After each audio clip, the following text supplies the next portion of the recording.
আসসালামু আলাইকুম প্রিয় শিক্ষার্থীরা, আশা করি আপনারা সবাই ভালো আছেন। তবে আজকের ক্লাসটা শুরু করতে যাচ্ছি আমরা আরেক প্যাটার্নের ম্যাথ নিয়ে। যেমন ধরেন আমরা গত ক্লাসে যেটা দেখিয়েছিলাম ওটা ছিল হেল্প টু ম্যাচুরিটি শেয়ারস। এরকম শেয়ারসগুলোকে আমরা কেমনে ইন্টারেস্টগুলোকে অ্যাকাউন্ট করা যায় অথবা কিভাবে জার্নালস এন্ট্রিজগুলো দেওয়া যায় আমরা সেগুলো দেখিয়ে দিয়েছিলাম। তবে আজকে যে ম্যাথটা আমরা করতে যাচ্ছি এটা হচ্ছে সিঙ্গেল ইনভেস্টমেন্ট বেসড। এটা হচ্ছে কীরকম, যখন একজন ইনভেস্টর তার সবগুলা ইনভেস্টমেন্ট শুধু একটা জায়গায় ইনভেস্ট করে, হয়তোবা শেয়ার হলো শেয়ার, হয়তোবা ডিভেঞ্চার হলো ডিভেঞ্চার, শুধু একটা জায়গায় একক বিনিয়োগ করে আমরা আজকে এই টাইপসের একটা ইনশাল্লাহ কী করছি ম্যাথ নিয়ে ডিসকাস করতে যাচ্ছি। তাহলে দেখা যাক, প্রথমে কোয়েশ্চেনটা একটু দেখি। Samir Company purchases টাকা 5 lakh of 10% 5 years bonds on January 1, 2014 with interest payable on July 1 and January 1। তার মানে সামির কোম্পানি কি করলো, 5 লক্ষ টাকার একটা বন্ড পারচেজ করলেন 10% ইন্টারেস্টে, আর যেখানে আপনার ইয়ারলি দুইটা কি হবে ইন্টারেস্ট পাবে। কীরকম এটা, একটা হচ্ছে জুলাই 1 আর একটা হচ্ছে কত জানুয়ারি 1, দুইটাতে ইন্টারেস্ট পেয়েবল হবে। দ্য বন্ড সেল ফর টাকা 5,40,550। ভালো করে খেয়াল করে, সামির কিনছে কত টাকায়, 5 লক্ষ টাকায়। সামির যখন কিনছে তখন কন্ডিশন ছিল এমনই, মানে সামির থেকে কতটুকু পেয়েবল ছিল, জুলাই 1 এবং জানুয়ারি 1 এসে 10% করে ইন্টারেস্টটা তার কাছে পেয়েবল ছিল। That means he has to pay, তাটা পে করতে হবে। এখন দেখেন সে এই বন্ডটা বিক্রি করছে কত টাকায়, 5,40,555 টাকায়, which results in a bond premium of টাকা 40,550। এখানে বন্ড প্রিমিয়াম মানে হচ্ছে সে বন্ডটা বিক্রি করে যেই টাকাটা গেইন করছে, যেই টাকাটা প্রফিট করছে, এটাকে বলা হচ্ছে কি bond premium. And an effective interest rate of 8%। তার মানে জিনিসটা কীরকম হচ্ছে দেখেন, ও কিনছে 10% ইন্টারেস্টের, আবার সে সেলস করছে কত টাকায়, 40,555 টাকায়, এবং ইফেক্টিভ ইন্টারেস্ট হচ্ছে কত, 8%। এখন যদি হয় এই ক্ষেত্রে প্রথমে আমাদের কি করতে হবে দেখেন, show the journal entries for the purchase of this bond. সে যে প্রথম একটা যে বন্ড পারচেস করছে তার জন্য একটা জার্নাল দিতে পড়ছে, একটা কাজ। সেকেন্ড কাজ, disclose the effect of the premium on the interest revenue. এবার বলছে কি, disclose the effective of the premium on the interest revenue record each period on 31 December. তার মানে দেখেন স্যার, ইয়ারলি যেই দুটা ইন্টারেস্ট হবে রেভিনিউ হবে, এই দুটো আমার এখানে কী করতে হবে দেখাতে হবে। ইন টোটাল আমার 3টা জার্নাল হবে। তাহলে প্রথমে দেখেন ও যেইটা বন্ডটা পারচেজ করছে তার জন্য একটা আমরা কী দেবো, এখানে একটা জার্নাল দিব। এরকম যদি কখনো একক ইনভেস্টমেন্ট থাকে এগুলোকে আমরা বলি কি অ্যাভেলেবল ফর সেল সিকিউরিটিস।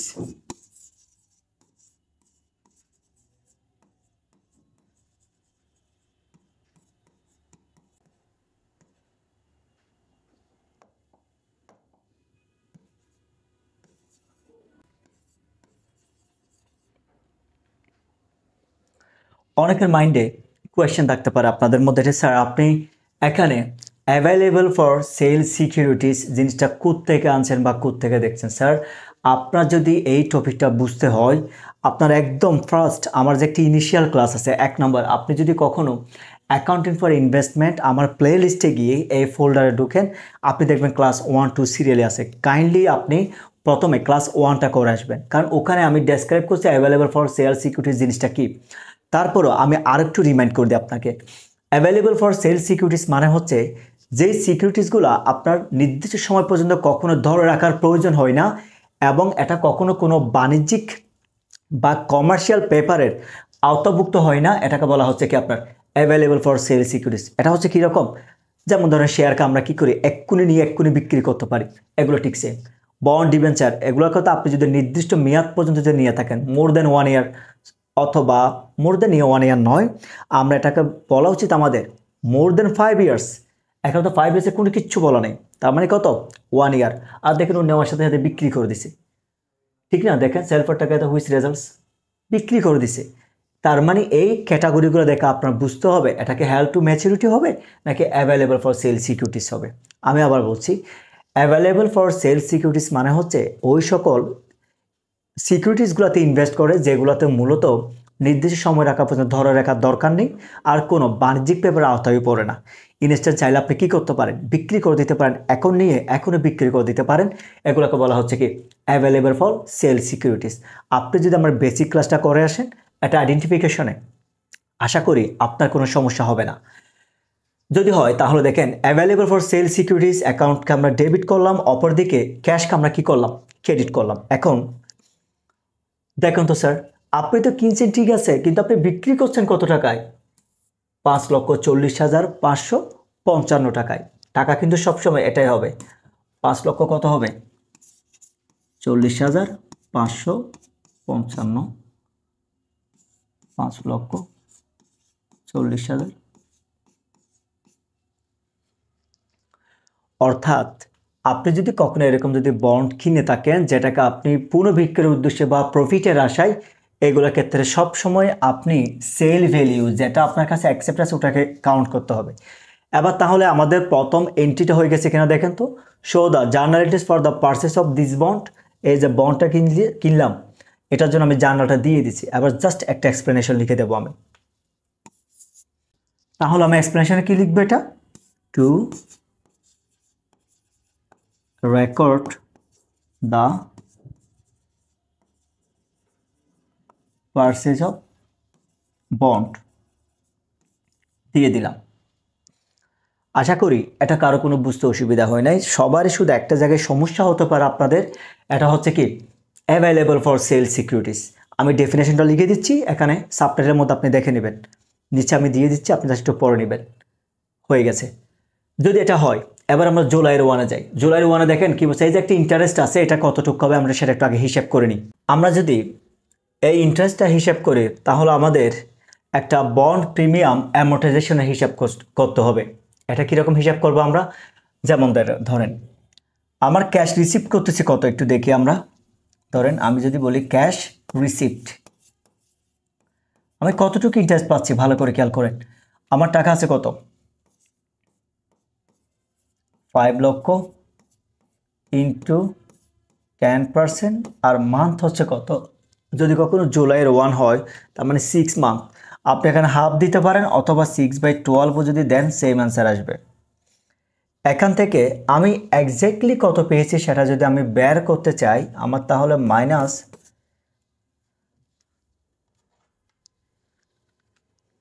আপনি দিতে পারেন এখানে ইন্টারেস্ট রেভিনিউ, মাইনাস কি দিতে পারেন? Interest revenue. এটা কেমন হবে? ইন্টারেস্ট রেভিনিউটা কত দেখেন, আমি কত টাকা বিক্রি করছি? 5,40,555 টাকায় বিক্রি করছি। কত পার্সেন্টে? 8%। ঠিক ডেটটা কত? 6/12। আগে একটু আমরা জাস্ট ক্যালকুলেশনটা করি, দেন আমি আপনাকে জিনিসটা আরও একটু পরে ক্লারিফাই করছি। তাহলে দেখেন 5 লাখ ইন্টু কত পার্সেন্ট? 10%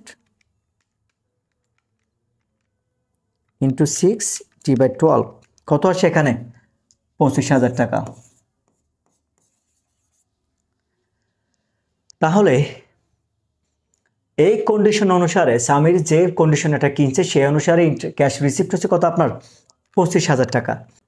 তাহলে আমরা যদি দেখি 5,40,555 উপর যদি 8% হয় তাহলে 6 মাসের 12, তাহলে কত হচ্ছে আপনার? 21,620 টাকা। তাহলে এবার 25,000 টাকা থেকে আমরা যদি 21,620 মাইনাস করি তাহলে কত হয় দেখেন তো? 3,380 টাকা। এই যে জিনিসটা আছে এটাকে বলা হচ্ছে কি বন্ড প্রিমিয়াম অ্যামোর্টাইজেশন।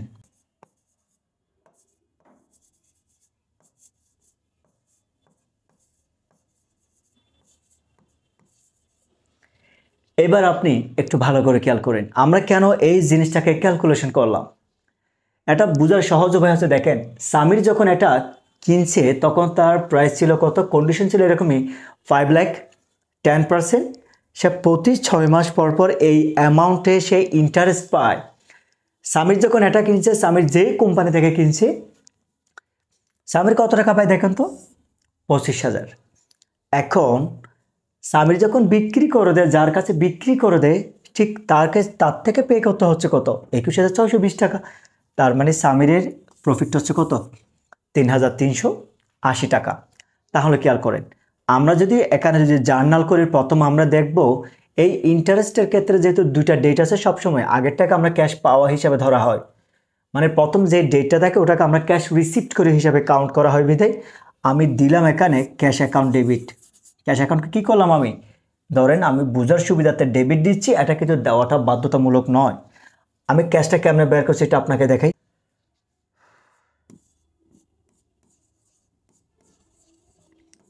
5 লক্ষ গুণ 10% গুণ 6 ভাগের কত 12। তাহলে এখানে আমার হচ্ছে কত, এই যে 25,000 টাকা আমরা কেমনে পেয়েছি এটা জাস্ট আমি আপনাকে একটু এখানে আপনার বোঝার সুবিধাতে আমি দেখাই দিচ্ছি।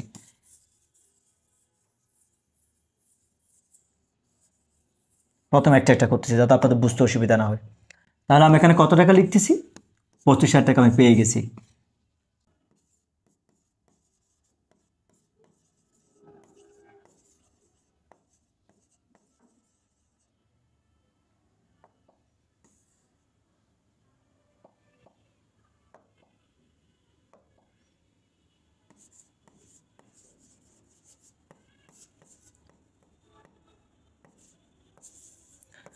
এবার খেয়াল করি আমরা অ্যাভেলেবল ফর সেল সিকিউরিটিস হচ্ছে কোনটা জানেন, ওই যে অ্যামাউন্টটা এখান থেকে প্রফিট করে সেটা কত 3,380 টাকা না, এই অ্যামাউন্টটা আসবে কত এখানে ক্রেডিট পাশে, কারণ এই অ্যামাউন্টটা বন্ডের এগেইনস্টে কি করে প্রফিট গেইন করে।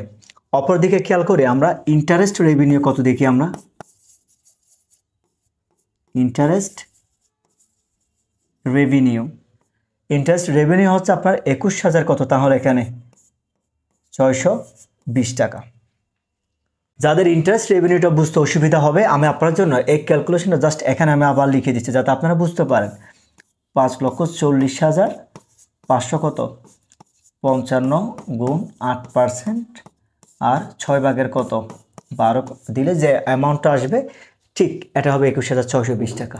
এটা আপনি যেভাবে মনে রাখেন, আমি ক্যালকুলেশনটা দিয়েছি, আমার মনে হয়েছে এটা প্রথমে এইভাবে করলে জিনিসটা আপনার জন্য বুঝতে অসুবিধা হয়। কারণ আপনি এখানে সামির একজ্যাক্ট প্রাইসটা কত, একজ্যাক্ট রিসিপ্ট করছে 25,000 টাকা, কিন্তু সে যখন আবার বিক্রি করে এখান থেকেও যে অ্যামাউন্টটা দিতে হচ্ছে একটা গ্যাপ, এই গ্যাপটা আমি আপনাকে জাস্ট ভেঙে আলাদাভাবে বুঝিয়ে দিচ্ছি যাতে আপনার বুঝতে কোনো প্রবলেম না হয়। আশা করি এটা নিয়ে কারো কোনো সমস্যা থাকার কথা নয়। এবার যদি এটা হয়ে যায় আমরা আমাদের পরের যে একটা জার্নাল আছে আমরা উঠাতে যাই। যদি আমরা পরেরটা যাই খেয়াল করেন, আমরা কিন্তু এই যে জানুয়ারি 1 তারিখ যে একটা অ্যামাউন্ট পাবো ওই টাকাটা আমরা এখনো পাই নাই, যেটা মানে বছর শেষে গিয়ে আমরা পাওয়ার কথা আর কি। তাহলে যেহেতু ওটা পাই নাই, ইনকামের টাকা যদি কখনো আমরা ফিউচারে পাই এটাকে আমাদের জন্য কি হয় কারেন্ট অ্যাসেট না, আয় বা লাভের টাকা যদি বকেয়া থাকে মানে রিসিভেবল হয়, যেটা আমি এখনো পাই না কিন্তু ভবিষ্যতে কি অবশ্যই পাবো, এটা আমার জন্য কি হয় আপনার কারেন্ট অ্যাসেট। তাহলে প্রথমে এটা লিখে আমরা ইন্টারেস্ট রিসিভেবল টাকাটা আমরা দিয়ে দিলাম, ডেবিট গেল। এগুলো ঠিক আগের মতো, শুধু আমি আপনি এখানে ক্যাশ রিসিপ্ট করছি বিদা ক্যাশ দিয়েছি, তো এখানে কি হবে ইন্টারেস্ট রিসিভেবল, আরটা কি হবে অ্যাভেলেবল ফর সেল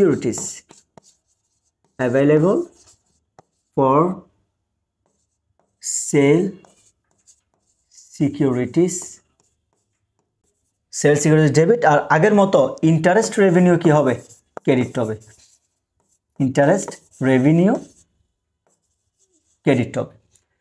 এবার এই অ্যামাউন্টটা আমরা কেমন বসাবো একটু ভালো করে খেয়াল করে দেখেন। এমনি লিখিত মূল্য অনুসারে এই যে 5 লক্ষ টাকা 10% আমার ইন্টারেস্ট কত রিসিভেবল হয় কত, এটা তো কখনো পরিবর্তন হবে না। আমার যেটা লিখিতভাবে যে একটা ইন্টারেস্ট পাওয়ার কথা আমি তো এক্স্যাক্টলি পরের সেশনে গিয়ে বা পরে যে টাইমটা দেওয়া আছে আমি তো ওই টাইমে সেম অ্যামাউন্টটা পাবো। তাহলে এখানে কত হয় আপনার 25,000 টাকা বসায় দেন।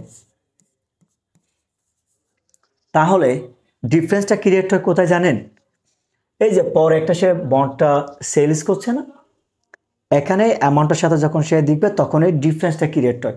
ওকে, আমরা যদি আমাদের যেহেতু বললাম প্রতি বছর একই অ্যামাউন্ট, যেহেতু ওরা দুটো সেশনে যেহেতু একই অ্যামাউন্ট হচ্ছে 25,000 পেয়ে গেলাম, তাহলে আমার একজ্যাক্ট ইন্টারেস্ট রেভিনিউটা কত, এটা যদি বের করি তাহলে আমার বন্ড প্রিমিয়াম অ্যামোর্টাইজেশনের জন্য আমার কোনো কষ্ট হবে না, এটা অটোমেটিক্যালি বের করতে পারবো। তাহলে কেমনে বের করব? দেখেন, ইন্টারেস্ট রেভিনিউ যেটা সেটা বের করার উপায় হচ্ছে কীরকম দেখেন, আমার অ্যামাউন্ট কত আছে দেখেন তো, 5 লক্ষ। আমি একটু এখানে জাস্ট আপনাকে ক্যালকুলেশনটা করে দেখাচ্ছি, আমার এখানে নিচে স্পেস নেই। ধরেন 5,40,000 কত আছে এখানে, 555 টাকা মাইনাস আগের ইয়াতে যেটা একটা বন্ড প্রিমিয়াম অ্যামোর্টাইজেশন আছে, প্রফিটের এই টাকাটা বাদ দেন আপনি, 3,380 গুণ 8% গুণ 6/12। তাহলে আমার অ্যাকচুয়াল ইন্টারেস্ট রেভিনিউ কত একটু দেখি আমরা। যদি আমরা এটা ক্যালকুলেশন করি, 5,40,000 মাইনাস 3,380 ইন্টু কত হয় 8%, বের করার পর 6 দিয়ে মাল্টিপ্লাই করেন, 12 দিয়ে ডিভাইড করেন, আপনি যে অ্যামাউন্টটা পাবেন 21,400 কত 87। তাহলে দেখেন আমার ইন্টারেস্ট রেভিনিউ হচ্ছে কত, আমার 21,487 টাকা।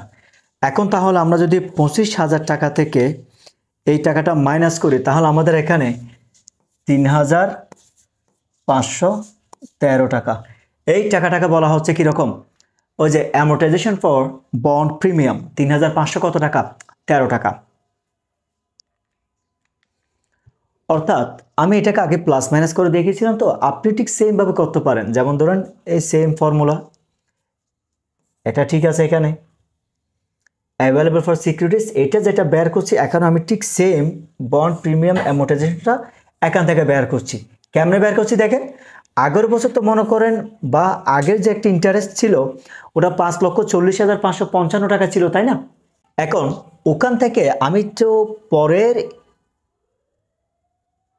পরের ইনস্টলমেন্টে যখন গেছি আমি, তখন জাস্ট পুরো ফর্মুলাটা একই থাকবে। ওখান থেকে একটা কোন টাকাটা বাদ দিয়েছি দেখেন তো, আগের বছর যে একটা প্রিমিয়াম অ্যামোর্টাইজেশন আছে, আগের সেশনের বলি আমরা, বছর না বলে ওই ইনস্টলমেন্ট টাকাটা যখন বাদ দিয়ে দিলাম, যে অ্যামাউন্টটা হবে এটা হবে ইন্টারেস্ট রেভিনিউ। এখন আপনি এটাকে একটা রিজন লিখবেন, two record the interest revenue at the end of the year. ওই বছরের শেষে যে একটা ইন্টারেস্ট রেভিনিউ আছে এটাকে আপনি কী করছেন, নোট ডাউন করছেন। এই হচ্ছে মূলত একটা একক সিকিউরিটি যে একটা বিনিয়োগ হয়, এই টাইপসের ম্যাথ। আশা করি ইনশাল্লাহ এটাতে কারো কোনো সমস্যা থাকবে না। টিল দেন ভালো থাকবেন, আসসালামু আলাইকুম।